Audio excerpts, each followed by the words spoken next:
Hello, it's been a while since I made a video. This is gonna be a giant rant. Just saw something, you can tell I haven't done this in a while. Dang it, this light doesn't, hold on, I need to see, does this light work? Oh, it does. Give me a second.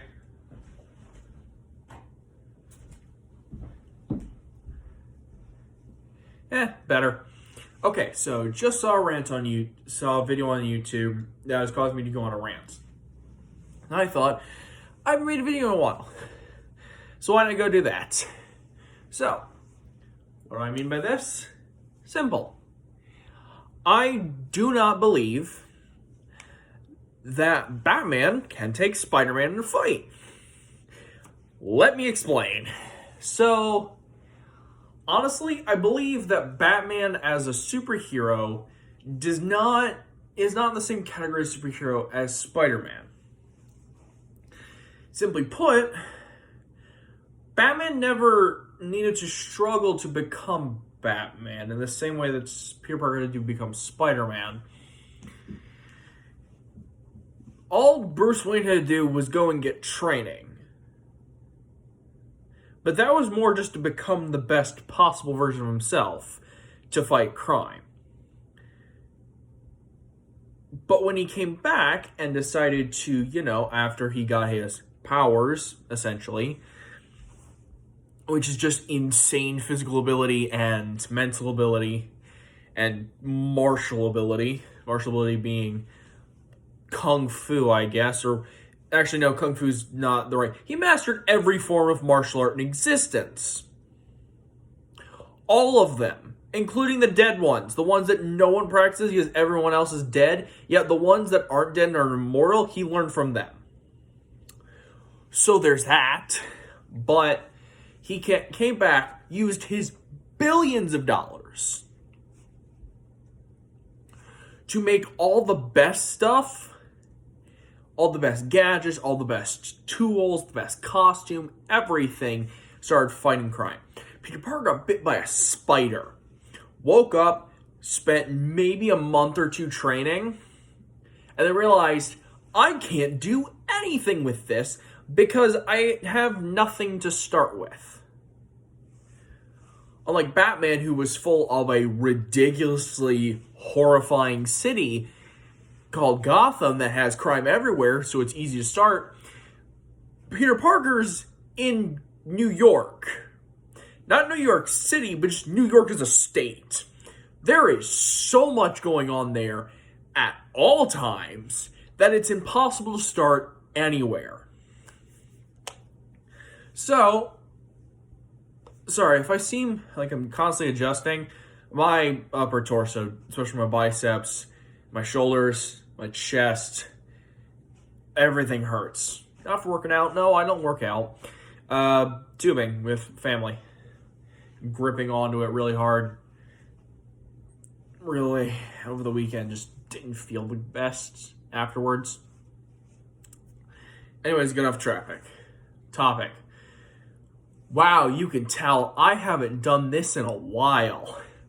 So, essentially, he starts out just trying to earn money so he can, make a suit, even if it's the most basic one. He also had, and if you don't know by now Spider-Man's origin, I'm not going to tell it to you here. Literally go and look for Spider-Man origin, just any Spider-Man origin comic.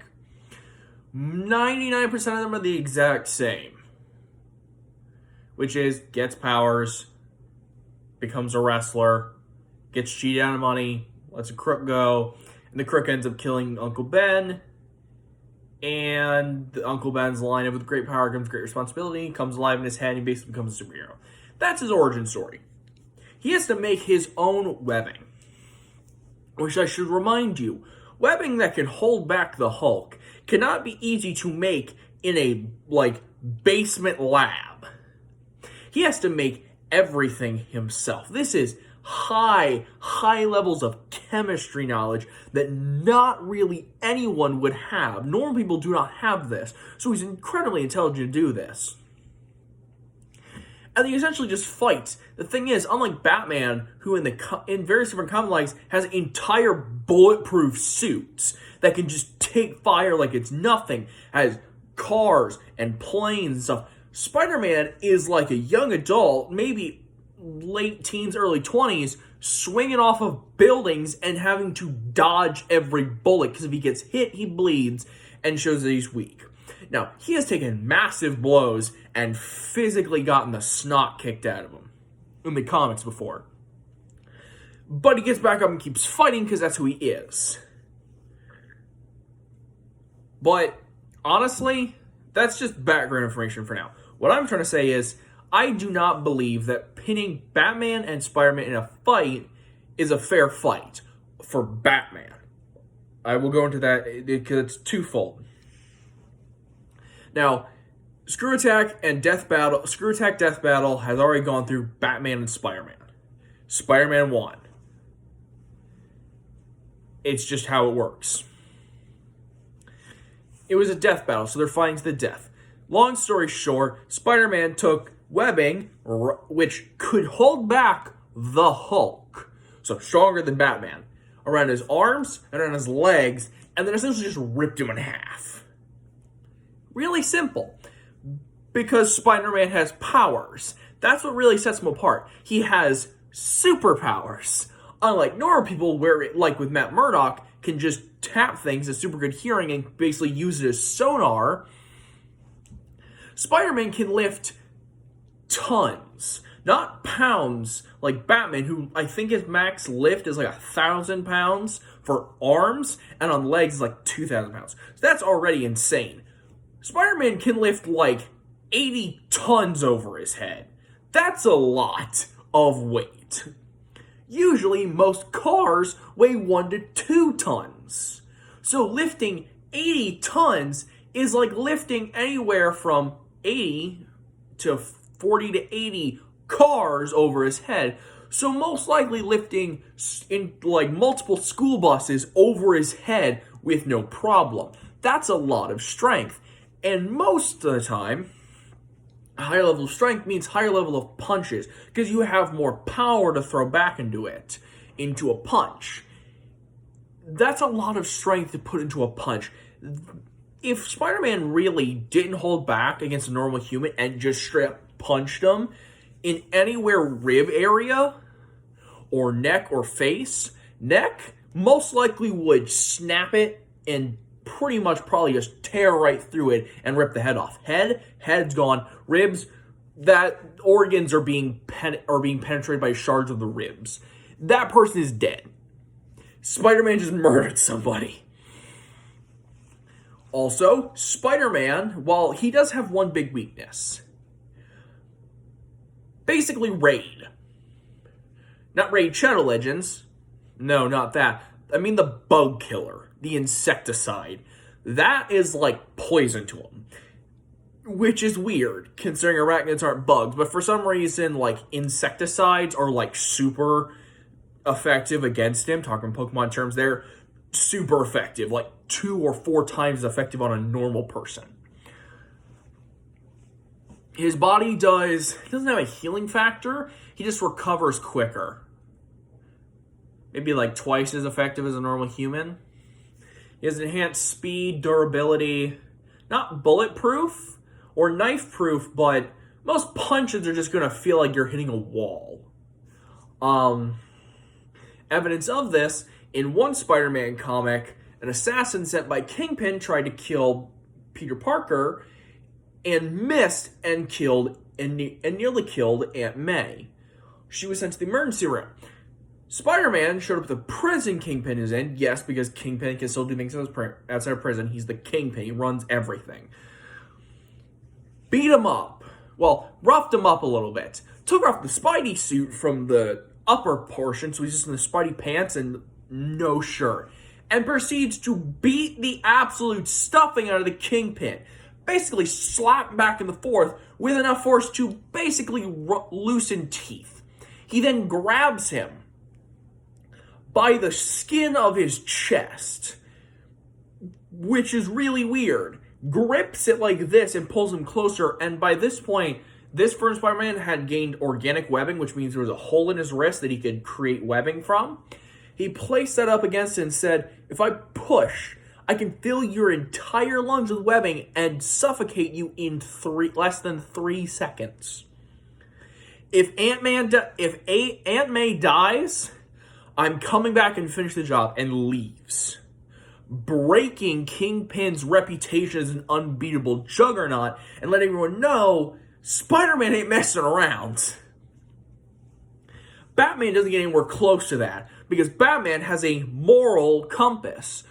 What he has is just being a coward. I know a lot of people get mad at me at that. Let me defend myself here. I do not believe that Batman is in the right when it comes to not killing the people who deserve to be killed.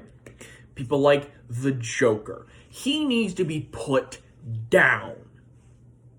The impact of any plot of Joker has so far-reaching implications that no other villain of Batman or Spider-Man or any other villain has outside of a very, very select few. Maybe Kingpin or Lex Luthor or Magneto. Those people have some very far-reaching influence with their plots. But Joker still takes the cake. Because all he needs is one person infected with Joker gas to become infected and essentially Jokerize. Basically insane and laughing and permanent smile. If he can make them infectious, that's one person. And if it spreads to the air with laughter, they really just need to be around one more person. And then soon it's 2. And then 4. And then 8. And then 12. And it just spreads and spreads. And so you've got an entire city infected. Because it's Gotham and there's no protections against that. Though I still think Black Manta has the award for most messed up feat ever. Which is another video entirely of just me talking about messed up things people have done. Black Manta's the first. And has the biggest award. I'm going to do some more research trying to figure out who has second place. Probably Lex Luthor. That'll probably be the next video. Anyways. If you put Spider-Man up against any of them, Spider-Man will take them out. Flat out. Or call someone who will. If he doesn't feel like he can, call S.H.I.E.L.D. and have them take them away. Literally, put any Batman villain in Spider-Man's universe and they're getting dropped immediately because they don't have the strength to hold up to any villain in there. They find someone like Deadpool, he'll just murk them literally and unironically because he's a mercenary, a merc. All I'm trying to say is Spider-Man will win in any fight with Batman. Spider-Man is going to win. There is no doubt about it. That's my opinion. You can roast me online. You can call me an idiot. And I'm not talking Tom Holland. I'm talking comic books. Because the movies honestly stink at showing the potential. Well, no, let me rephrase that. The potential that the comics have given characters is never really touched upon with the movies. The movies are trying to make it look exciting as possible for viewers.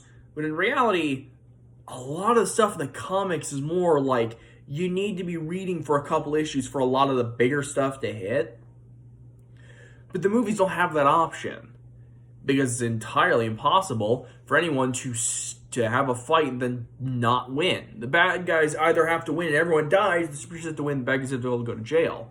That's what movies are these days. There's never the bad guys got away and are coming back for the next movie. And we'll have to figure out what's going on then.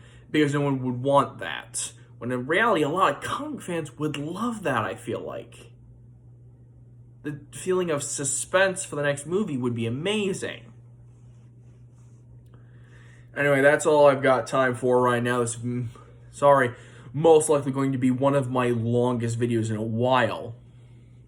So, this is it for me, signing off for now.